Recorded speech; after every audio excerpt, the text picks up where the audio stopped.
नमस्कार, आप देख रहे हैं वी स्टार न्यूज। मैं हूं दिवाकर विक्रम सिंह। एक बड़ी खबर और वो भी लखीमपुर हिंसा मामले से जुड़ी हुई खबर है। बड़ी खबर उत्तर प्रदेश के लखीमपुर हिंसा मामले से जुड़ी हुई है। आशीष मिश्र के बेटे मोनू को एसआईटी ने पूरी तरीके से चार्जशीट में आरोपी ठहराया है। सीजीएम कोर्ट में दाखिल की गई है एसआईटी की तरफ से चार्जशीट। एक बड़ी खबर, कोर्ट में दाखिल की 5000 पन्नों की चार्जशीट एसआईटी ने, ये दूसरी प्रमुख खबर।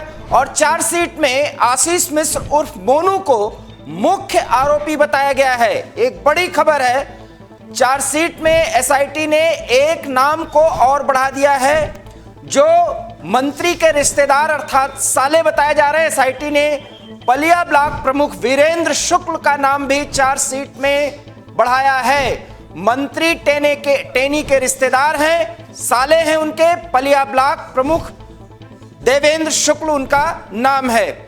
लखीमपुर हिंसा मामले में बड़ी खबर और एसआईटी अपने काम को आगे बढ़ाते हुए सीजीएम कोर्ट में चार्जशीट दाखिल की है। 5000 पन्नों की ये चार्जशीट है। इसमें बाकायदा आशीष मिश्र उर्फ मोनू को आरोपी बताया गया है। मुख्य आरोपी के तौर पर मोनू का नाम लिया गया है। आशीष मिश्र उर्फ मोनू को मुख्य आरोपी बताया गया है। एक नाम को बढ़ाया गया है और वो देवेंद्र शुक्ल लखीमपुर के पलिया ब्लॉक के वो ब्लॉक प्रमुख हैं और मंत्री के रिश्तेदार अर्थात उनके साले हैं। तो ये एक बड़ी खबर है।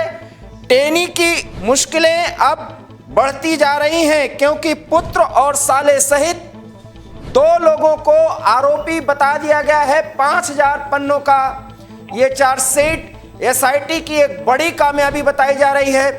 और किसानों के जो वकील हैं, उनके अधिवक्ता हैं, वो इस समय हमारे साथ फोन लाइन पर जुड़ रहे हैं। वो बताएंगे इसके तकनीकी और वो विधिक बातों को जो चार्जशीट में दाखिल करते हुए एसआईटी ने कहा है।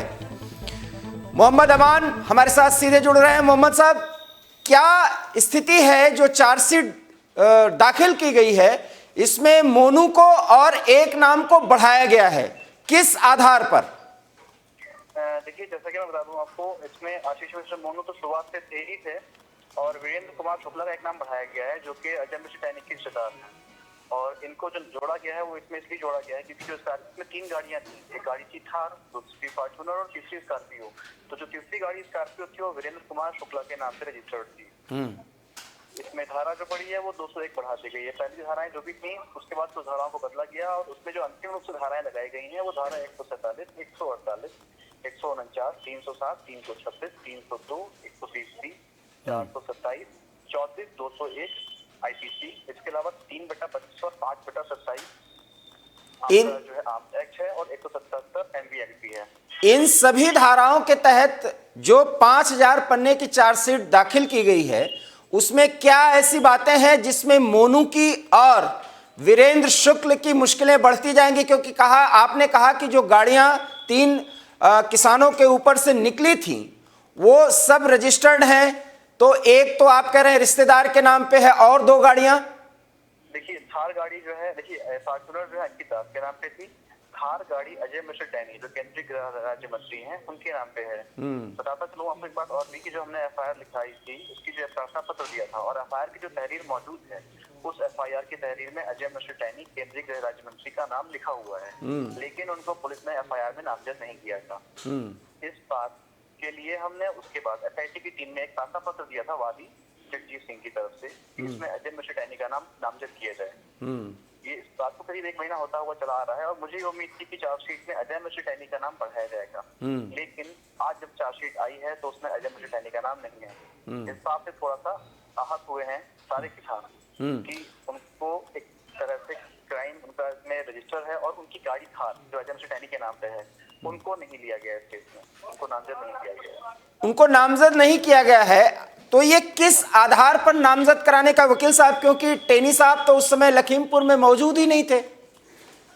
नहीं, उस समय वो दुनिया में मौजूद थे। दूसरी बात ये है कि जो थार गाड़ी है वो उनके नाम पर रजिस्टर है। मैं वही बात कह रहा हूं कि जो गाड़ियों का रजिस्ट्रेशन जिसके नाम से है और घटना स्थल पर वो मौजूद नहीं रहे, और जो साक्ष्य मिले हैं कि इस तरह की मौजूदगी न तो उनकी है, न तो आशीष मिश्र की है, न वीरेंद्र की है, तो किस जी की मौजूदगी तो नहीं है, लेकिन 130B जो है क्रिमिनल कॉन्स्पिरेसी और षड्यंत्र की धाराएं भी हैं। ये ऐसा है, ये प्लानिंग के साथ में, ये कोई घटना नहीं थी, ये एक प्लानिंग के साथ में हत्याकांड की साजिश थी।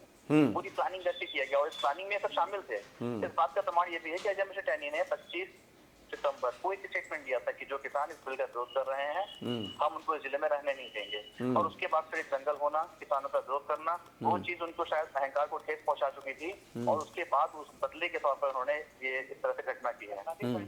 माफ करिएगा वकील साहब, आपने ये जो बातें कही हैं वो जहां तक मैं समझ पा रहा हूं सर्कमस्टेंशियल एविडेंस की बात आप कर रहे हैं। शायद मैं अगर क्लियर नहीं हूं कि उन्होंने 2 दिन पहले धमकी दी थी और उसके बाद इस तरह की घटना हो गई, उसको जोड़ा गया चूंकि वो षड्यंत्र के पार्ट थे। जब कोर्ट में, सीजेएम कोर्ट में जहां सब कुछ चार्जशीट वगैरह दाखिल किया गया है, यकीन मानिए ये कोई मीडिया ट्रायल नहीं है, मैं समझना चाहता हूं और ये भी स्टार न्यूज के दर्शक भी उसको समझ सकें। तो क्या ये तर्क, ये दलील कोर्ट को बहुत ज्यादा भा जाएगी, आपको लग रहा है? देखिए, एफआईआर की तहरीर में अगर अजय मिश्र टैनी का नाम है तो ये जांच का विषय था। अगर वादी का कहना है कि अजय मिश्र टैनी इस घटना में शामिल है, उनका षड्यंत्र है, ये चीज अगर एफआईआर की तहरीर में है तो जांच तो बनती थी इसमें। लेकिन जांच अगर जांच की गई होती तो एफआईआर की तहरीर में साफ साफ नामजद किया गया होता। जांच होती, उसके बाद अगर चार्जशीट में नाम नहीं होता तो दूसरी बात थी। लेकिन उनको एफआईआर की जो नामजद किए गए थे, जो भी अभियुक्त, उसमें भी उनका नाम नहीं था, चार्जशीट में भी नाम नहीं था उनका, तो उनको सिरे से नकार दिया गया। उनकी एक्सेप्टेंस कहीं है ही नहीं कि इनका इन्वॉल्वमेंट कहीं है। जांच का विषय है तो जांच की जानी चाहिए थी। तो जो चार्जशीट दाखिल की गई है तो उसमें टेनी का नाम नहीं है और किसानों की नाराजगी है और आप उनके वकील हैं। आप इसके लिए क्या प्रयास करेंगे? विधिक प्रयास, लीगल प्रोसीजर्स क्या होंगे? विधिक प्रयास में हम ये ऐसा है 156(3) में प्रॉपर इन्वेस्टिगेशन का भी प्रावधान है। तो एक्चुअली मैं इसमें अकेला अधिवक्ता नहीं हूँ, एक हमारा पैनल है, तो हमारा पैनल डिस्कशन होगा और अगर सब राजी होते हैं तो इसमें या तो हम 156(3) डालेंगे प्रॉपर इन्वेस्टिगेशन के लिए, या फिर जो सुप्रीम कोर्ट ने सो मोटो संज्ञान ले रखा है उसमें अपनी एप्लीकेशन लगाएंगे इसके बारे में। तो उसमें टेनी को मुख्य आरोपी बनाया जाए या टेनी को सिर्फ शामिल किया जाए षड्यंत्रकर्ताओं में, ये आप लोग चाहते हैं? देखिए, षड्यंत्रकर्ताओं में ये जांच का विषय है। हमारा कहना ये है सर कि हाँ वो इसमें शामिल हैं। अब जांच का विषय ये है कि उनका रोल क्या है, ये तो एसआईटी डिसाइड करेगी, लेकिन जांच तो होनी चाहिए। एसआईटी ने चार्जशीट दाखिल कर दी है, अब इसके आगे के प्रोसीजर्स क्या होंगे, एवी स्टार न्यूज के दर्शकों के सामने बताएं। देखिए, एसआईटी ने चार्जशीट सबमिट कर दी है, लेकिन एसआईटी ने अभी पूर्ण चार्जशीट जो है सबमिट नहीं की गई है, तो अभी सप्लीमेंट्री चार्जशीट भी सबमिट हो सकती है इस केस में। जी हाँ। सीजेएम कोर्ट अभी कुछ और मांग कर सकता है या कुछ और जांच करने के लिए कह सकता है, या इससे सुनवाई शुरू हो जाएगी? देखिए, सुनवाई तो इससे शुरू हो जाएगी, बाकी जो है अगर हमें इससे कोई एतराज है तो प्रॉपर इन्वेस्टिगेशन के लिए जा ही रहे हैं। आपको क्या लगता है कि कब तक प्रोसीजर शुरू होगा और न्याय मिलेगा, आरोपी जो है वो दोषी साबित होगा, और कितना मजबूत है आपका पक्ष, ये आपको किस स्तर पर भरोसा है कि आप इस मुकदमे को आगे ले जा सकते हैं? जी, हमारा पक्ष मजबूत है। देखिए, लेकिन कोर्ट की जो प्रोसीडिंग्स है उसके बारे में समय निर्धारित करना उचित नहीं है, उसको हम निर्धारित नहीं कर सकते हैं। इसमें कितना समय लग जाएगा इसको हम नहीं डिसाइड कर सकते हैं अभी। बहुत बहुत धन्यवाद मोहम्मद अमान साहब, आपका बहुत बहुत शुक्रिया कि आप बड़े मजबूती के साथ अपनी बातों को रखे और कुछ ऐसा विधिक दबाव बनाने में सफल रहे कि एसआईटी ने 5000 पन्नों की एक चार्जशीट दाखिल कर दी है सीजेएम कोर्ट में। लेकिन आप लोगों की मांग है कि टेनी को भी षड्यंत्रकर्ताओं में शामिल किया जाना चाहिए, क्योंकि 2 दिन पहले, घटना के 2 दिन पहले उन्होंने धमकी भी दी थी। हो सकता है कि विधिक दबाव या किसानों के दबाव के बाद ये स्थिति बने। फिलहाल अभी टेनी का नाम इस पूरे मामले से बाहर रखा गया है, लेकिन उनके पुत्र और उनके साले साहब को उसमें आरोपी बनाया गया है और अब मुकदमा आगे चलेगा, कोर्ट फैसला देगा। इस प्रोसीजर में कितना समय लगेगा ये एवी स्टार न्यूज समय समय पर आपको बताता रहेगा। फिलहाल आशीष मिश्र उर्फ मोनू और उनके मामा अर्थात शुक्ल की मुश्किलें, देवेंद्र शुक्ल माफ करिएगा, उनकी मुश्किलें बढ़ने वाली हैं, क्योंकि दोनों को लखीमपुर हिंसा मामले में षड्यंत्रकर्ता और मुख्य आरोपी बताया गया है।